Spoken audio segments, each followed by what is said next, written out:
पहा, या निरागस मुलींनीही पाहिलं इथे कोणीतरी आहे.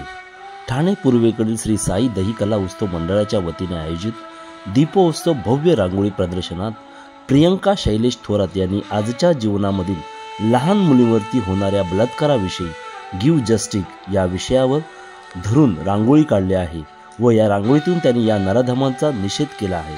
या रांगोळीच्या निमित्ताने रांगोळी कलाकार प्रियंका शैलेश थोरात यांनी महा 83 डेली न्यूजकडे दिलेल्या त्यांच्या या प्रतिक्रिया. सिंपल थॉट आहे की महाराष्ट्रामध्येच नाही तर ओव्हरऑल इंडियामध्ये जर आपण बघितलं तर कलकत्ता आहे, त्याच्यानंतर केरळ आहे, त्याच्यानंतर पुणे आहे, ठाणे आहे. आता रिसेंटली महाराष्ट्रामध्ये झालेली जी रेप केस आहे ती बदलापूर, त्यातली जी मुलगी होती ती साधारण 4-5 वर्षाची मुलगी आहे.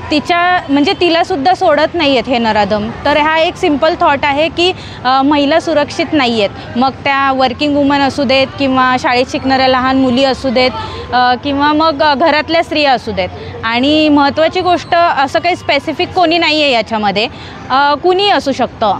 आपण असं म्हणू शकत नाही की आपण बाहेर वावरतोय म्हणजे बाहेरचा पुरुषच हे करू शकतो. तर घरातले सुद्धा आपल्या नातेवाईक असतील किंवा कुणीही हे या चेहऱ्यामध्ये असू शकतं. म्हणून एक आहे की स्टॉप व्हायलन्स आणि गिव्ह जस्टिस याच्यासाठी की प्रत्येक जी रेप केस आहे ती त्याचा जस्टिस आपल्याला लवकर मिळतच नाही आहे. ती फक्त कोर्टमध्ये जाते आहे, त्याच्यावर तारीखवर तारीख मिळत राहते आणि त्या मुलींना जस्टिस मिळत नाही आहे. तर बस एवढा सिंपल थॉट आहे की लोकांनी आत्ता तरी समजून घ्यावं, मुली कुठे सुरक्षित नाही आहेत. आधी आपण फक्त एकच थॉट देत होतो की बेटी बचाओ बेटी पढाओ, बट आत्ता अशी सिच्युएशन आहे की ती स्त्री भ्रूण हत्या तर थांबली असेल, कदाचित लोकांनी त्याच्यावर विचार केला असेल की मुलगी धनाची पेटी म्हणून त्यांनी सांभाळली असेल.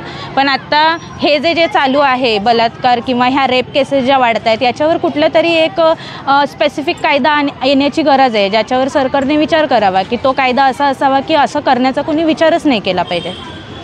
तर रांगोळी म्हणून बघू नये, तर याच्या पाठचं जे थॉट आहे किंवा विचार आहे काढण्याचा त्याच्याबद्दल विचार करावा, त्यात तसं वागावं.